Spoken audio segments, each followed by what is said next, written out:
The top stories tonight in Y News. Pharmally ex-employee Krizle Mago recants her Senate testimony at the House of Representatives. Manila Mayor Isko Moreno leads today's filing of Certificate of Candidacy for the May 9, 2022 national and local elections. Davao City Mayor Sara Dutertes rejects invitation to run as president under PDP-Laban. Pediatric vaccination to be implemented by phases. The Bureau of Immigration reshuffles more than 300 officers assigned at the Ninoy Aquino International Airport. And Facebook denies playing a part in inciting the U.S. Capitol riot last January. Good evening, Philippines and the world. We are now reporting live from Quezon City, and today is Monday, October 4, 2021. I am William Theo. Join us in the next hour as we deliver today's top stories around the country and in other parts of the world. I'm Angelo Castro III. We are also seen in 1,935 satellite monitoring centers nationwide and via live streaming worldwide through the UNTV News and Rescue social media accounts and our website, untvweb.com. I am Marvi Delfin. First in the news, Pharmally official Krizle Mago faced the House of Representatives investigation into the alleged overpriced procurement of pandemic-related goods by the government in 2020. During the hearing, she made some clarifications regarding her testimonies at the Senate. Janice Inhente tells us why. Krizle Mago revealed in the House hearing that she was pressured to respond and admit in the Senate Blue Ribbon Committee that Pharmally Pharmaceutical Corporation swindled the government when it tampered the expiration dates of the face shields delivered to the Department of Health. She also denied the allegations made by the witness presented by Senator Riza Hontiveros last September 24 that Pharmally delivered substandard face shields. Regarding my previous testimonies on the questions pertaining to swindling the government, I do admit that it was a pressured response. Given the amount of pressure that I was under at that time, and even the rush of emotions associated with the allegations made and my subsequent admission, I was not in the proper frame of mind to think clearly. Senator Richard Gordon, who chairs the Senate Blue Ribbon Committee, was not surprised at all with Mago's statements. Senator Riza Hontiveros, on the other hand, believes someone very powerful is pressuring Mago to turn the table against the Senate. Let us remember that Ms. Mago was under oath when she was speaking before the Senate Blue Ribbon Committee hearing. Questions were only directed to her, and she in fact answered forthrightly. Kung mayroon mang nagpe-pressure sa kanya, yan siguro ay isang napakamakapangyarihang puwersa para lang bawiin ang kanyang mga naunang sinabi sa amin. Senator Franklin Drilon labeled this move as self-serving, does not have any value, and cannot be corroborated. Senator Francis Pangilinan called it as rehearsed and desperate. Mago confirmed that the statement sent to media on September 28 really came from her. She also apologized for going off the radar for a few days, for she needed time to think and process everything that happened. Janice Inhente, UNTV, News and Rescue. We serve the people, we give glory to God. More and more personalities have filed their candidacy today as they aspire to win a seat in the national post in the 2022 elections. The tandem of Manila Mayor Isko Moreno Dumagoso and Dr. Willie Ong is one of the first to file, gunning for the country's top two positions. Harleen Delgado details why. 41 aspirants have filed their certificates of candidacy on the fourth day of the filing at the Harbor Garden Tent and Hotel Sofitel in Pasay City. 12 personalities aspire to become the country's next president, while 3 filed for the vice presidency and 19 for the senatorial race. Meanwhile, 10 party lists filed their Certificate of Nomination and Acceptance or CONA. One of them is ang Koalisyon ng Indigenous People, which aims to establish a university for IPs. Siguro po 80 to 90% ng indigenous people hindi nakakapagkuleyo. Kaya nga hanggang ngayon mahirap sila dahil wala po silang sapat na edukasyon. Meanwhile, Manila Mayor Isko Moreno Dumagoso and Dr. Willie Ong filed today their COC for President and Vice President in the 2022 national elections. Moreno and Ong are running under the Aksyon Demokratiko Party. Matagal kami nag-usap at marami kaming magandang plano para sa bayan. Especially po, ang focus natin talaga sa pagtulong sa ating ekonomiya, sa pagkain, sa kalusugan, sa trabaho. At ang pinaka-focus namin nga, maghilom yung bansa. Hindi tayo magfo-focus sa mga away politika kasi nakita natin doon nagkakaroon ng problema at doon bumabagal yung tulong ng gobyerno. Moreno reiterated that he wants to be a healing president. He stressed that he is willing to work with anyone, but he urged the public to vote for him and Ong as a tandem. Today, I encourage each and every one of you, mga kababayan ko, huwag nyo kami pag-iwalayin ni Willie. Pagod na kayo ng away. Boboto ng presidente, iba boboto vice-presidente, tapos 5 taon, 6 na taon, awayan lang ng awayan. The COC filing will last until October 8, 2021. Jorlene Delgado, UNTV News and Rescue. We serve the people, we give glory to God. There seems to be a small possibility for the PDP-Laban COC faction to have Davao City Mayor Sara Dutertes Daughter as their standard bearer. Dante Amento tells us why. Yes, Dante, go ahead. Good evening, Diego. Davao City Mayor Sara Duterte Carpio reiterates she is not interested in being the PDP-Laban's presidential candidate in the 2022 elections. Carpio's spokesperson, Liloan City Mayor Cristina Frasco says the presidential daughter has already filed her certificate of candidacy for mayor. Mayor Sara is allegedly not privy over the PDP's sudden change of plans. Last Saturday, President Duterte has announced that he withdrew from running vice president and Senator Bongo filed the COC instead. Frasco further added the Davao City local chief executive has no intention of becoming a member of PDP party or to run as their standard bearer now or in the near future. Meanwhile, Matibag assures that the PDP COC faction will have a standard bearer before the filing of the COC ends on October 8. Basta malalaman nyo, before Friday, may pinail kami. Then, yun na. Di ba, everybody was surprised. Dumating si Senator Go at saka si Presidente nung Saturday. Everybody speculating, magpapail na si Presidente at saka si Senator Bongo. Matibag has confirmed that Party President Secretary Alfonso Cusi has signed the Certificate of Nomination and Acceptance or CONA of a secret aspirant candidate for president. And that's the latest live from Quezon City. Back to you, Diego. Thank you, Dante Amento, reporting live.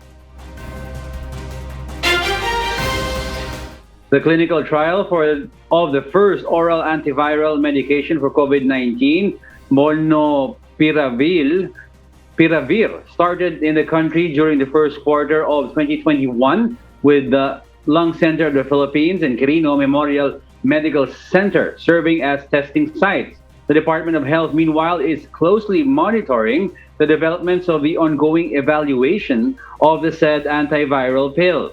Aiko Miguel will tell us why.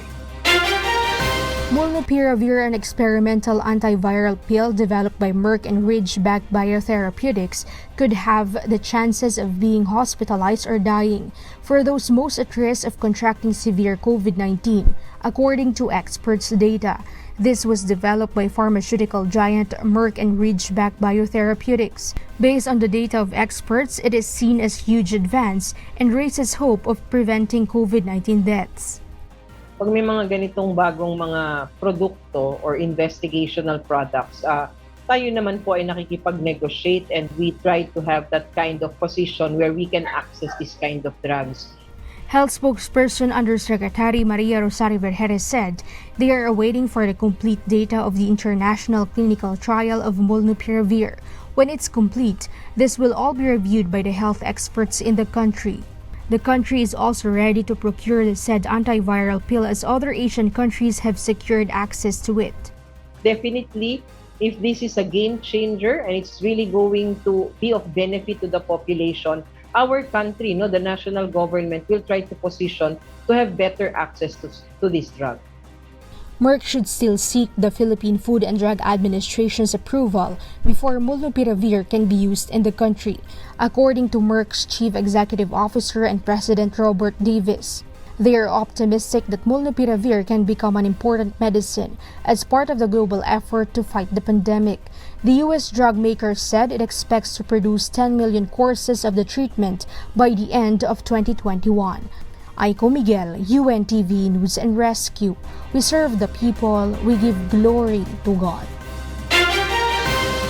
Meanwhile, the Bureau of Customs seized 6 shipments from Hong Kong containing over 100,000 boxes of unregistered Lianhua Qingwen worth almost 30 million pesos. But the Food and Drug Administration clarifies that Lianhua Qingwen is not yet approved as a medication to treat COVID-19. Asher Kadapan Jr. tells us why. The Food and Drug Administration reiterates that although Lianhua Qingwen is a registered product in the Philippines, this medicine is only being used as a traditional herbal product that helps remove heat toxin invasion of the lungs, including symptoms such as fever, aversion to cold, muscle soreness, stuffy and runny nose. Approved siya as traditional Chinese medicine para sa symptomatic relief ng mga sakit katulad ng mga pag may inuubo or nilalagnat. Hindi siya approved specifically for COVID-19 at maaari lang po siyang gamitin kung irereseta ng doktor at ituturo sa inyo yung tamang dosage. The FDA also warns the public against unregistered drugs being sold as COVID-19 medication as it may instead pose health hazards.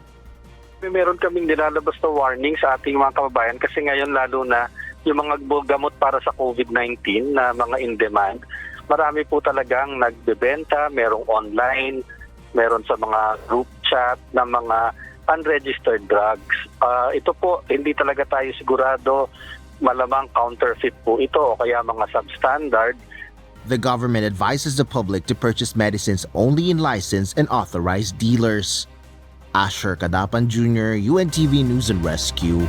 We serve the people, we give glory to God.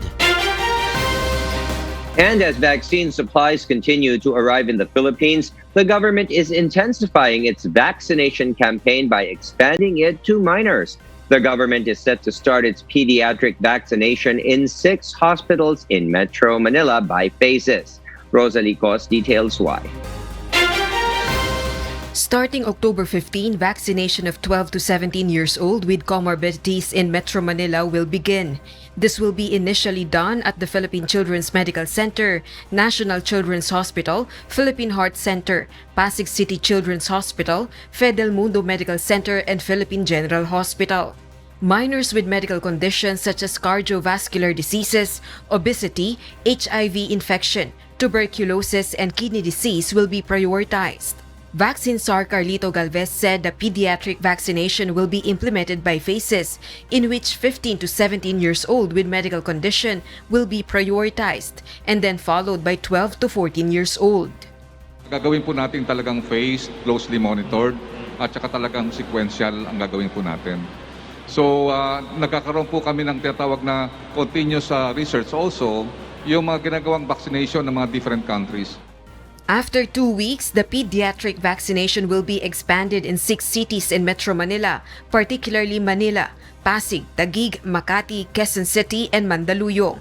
This will be further expanded after a month in the whole National Capital Region and other areas in the country.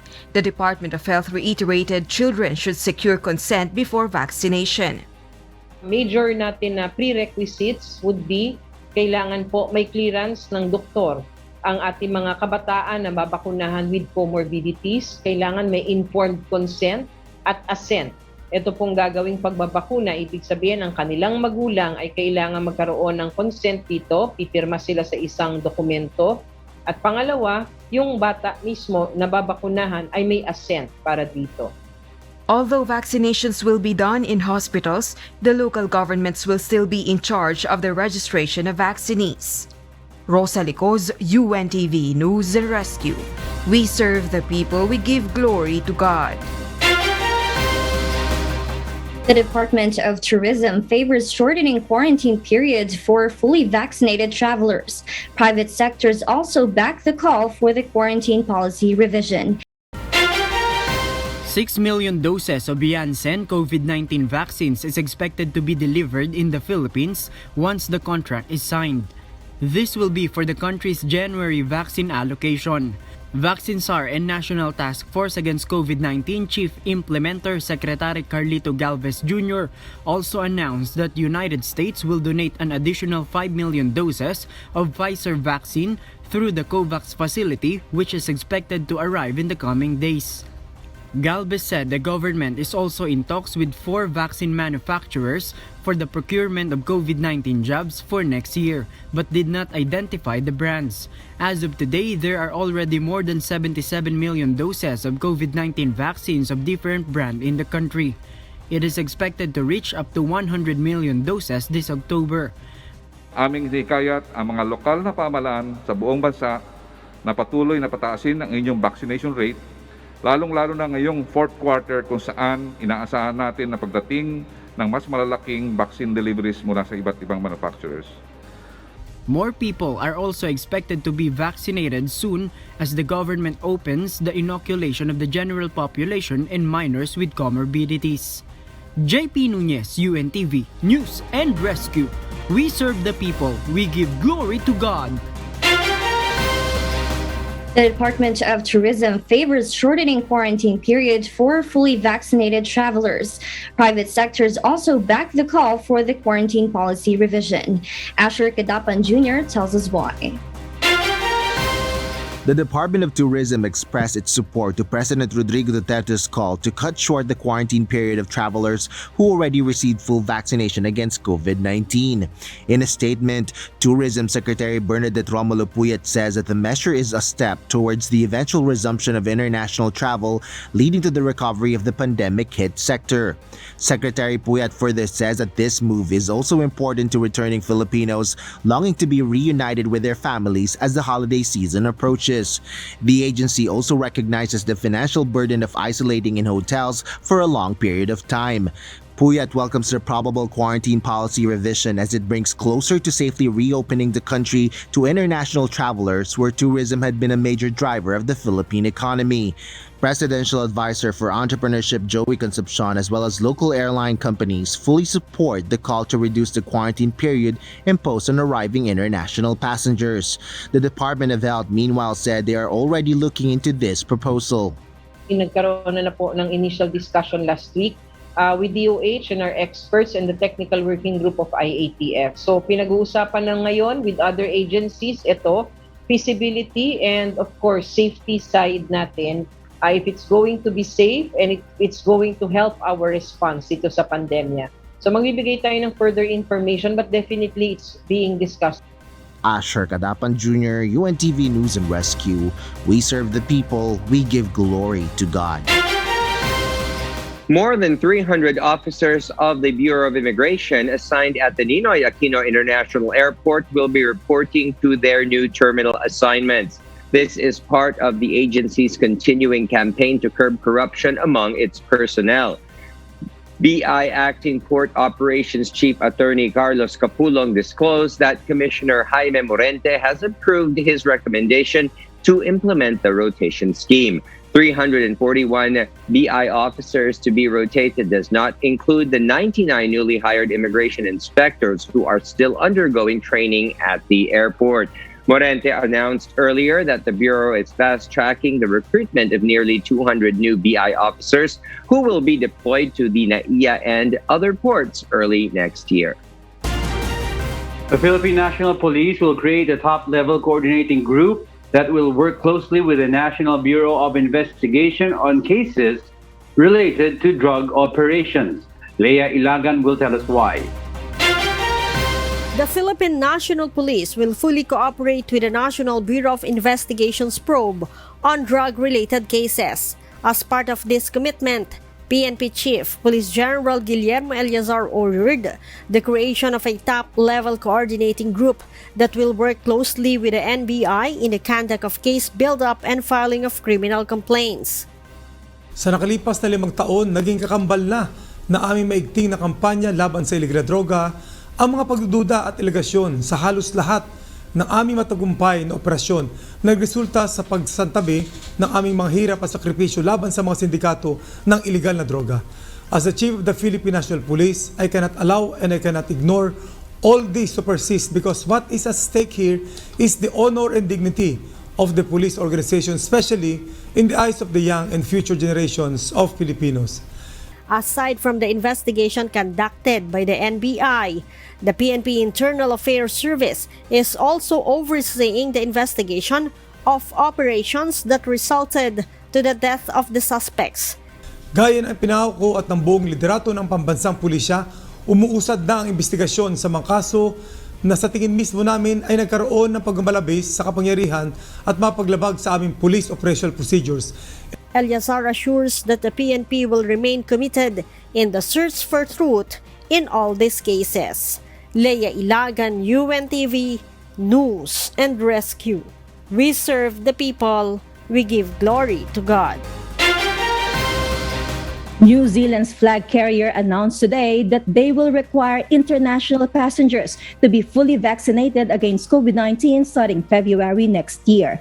Individuals aged 18 and below and those who can't take the vaccine for medical reasons will be exempted, according to Greg Foran, the chief executive of Air NZ. He also said that it was exciting to hear about Australia's plans to open up international travel. In September, Australia's largest airline, Qantas, also said it will require that all passengers on international flights to be vaccinated. A former employee that bared that Facebook may have played a part in inciting the U.S. Capitol riot, a whistleblower says, but the social media platform says otherwise. Joselito Liquido will tell us why live. Joselito? Good evening, Elsie. Facebook denies claims that the biggest social media platform fueled the U.S. Capitol riot last January. Vice President of Policy and Global Affairs Nick Clegg thinks this is ludicrous. The whistleblower Frances Haugen, a former Facebook product manager, exposed the social media platform in the 60-minute interview, naming several issues which have threatened public safety. Haugen detailed that Facebook initially introduced security measures which helps reduce the spread of misinformation. However, after the US 2020 election, this safety measure was shut off by Facebook, a move which was utilized by Trump supporters to raid the Capitol. In response to the accusation, Nick Clegg proceeded to deflect the blame towards the people responsible for inflicting violence and those who encouraged them, like Donald Trump. He added that accusing Facebook for deepening the political polarization in the U.S. only gives false comfort and suggested that those with pre-existing issues should not use social media to avoid extremist views. Back to you, Elsie. Thank you, Joselito Liquido. Some 3,000 pedophiles have transpired in the French Catholic Church over the past 70 years. This is according to the head of an independent commission investigating the sex abuse scandal inside the Roman Catholic. Ruth Bahe details why live. Ruth? Good evening, Elsie. The investigating body is due to publish its findings on Tuesday, ending the 2.5 years of work and probing allegations of sexual abuse inside the Roman Catholic Church.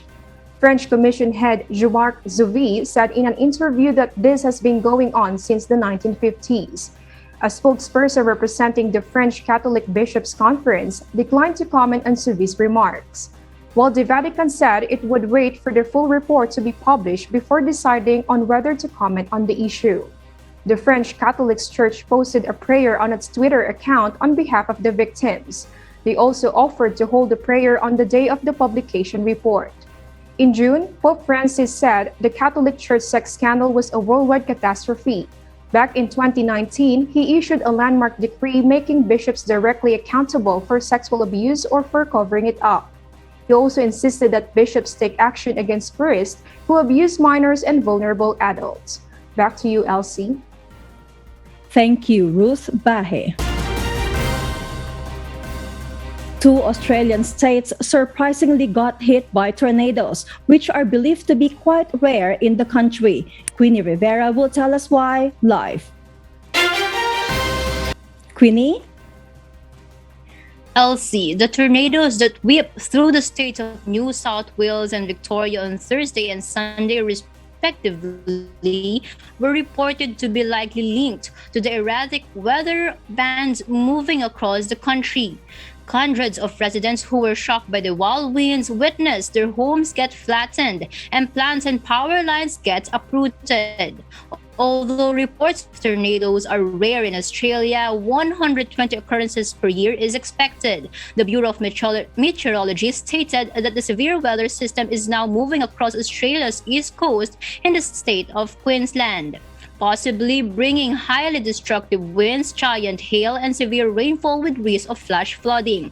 State of Victoria has experienced hailstorm earlier this afternoon with wind gusts up to 80 km per hour. No damages have been reported so far. Elsie? Thank you, Queenie Rivera. And those are the reasons behind the news in other parts of the globe. I am Elsie Marcos, live from Auckland, New Zealand. Good evening.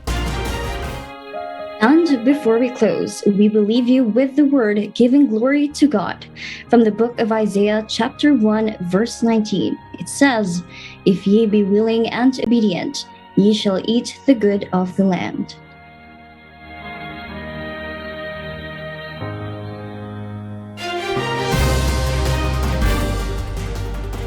And those are the reasons behind the news, October 4, 2021. I'm Angelo Castro III. Reasons we deliver to you as they unfold. I am Marvi Delfin. And because we need to know, we will always ask why. I am William Theo. We serve the people. We give glory to God. Today, I encourage each and every one of you, mga kababayan ko, huwag nyo kami pag-iwalayin ni Willie. Pagod na kayo ng away. Boboto ng presidente, iba boboto vice-presidente, tapos 5 taon, 6 na taon, awayan lang ng awayan. Regarding my previous testimonies on the questions pertaining to swindling the government, I do admit that it was a pressured response. Given the amount of pressure that I was under at that time, and even the rush of emotions associated with the allegations made and my subsequent admission, I was not in the proper frame of mind to think clearly. Kung mayroon mang nagpe-pressure sa kanya, yan siguro ay isang napakamakapangyarihang puwersa para lang bawiin ang kanyang mga naunang sinabi sa amin.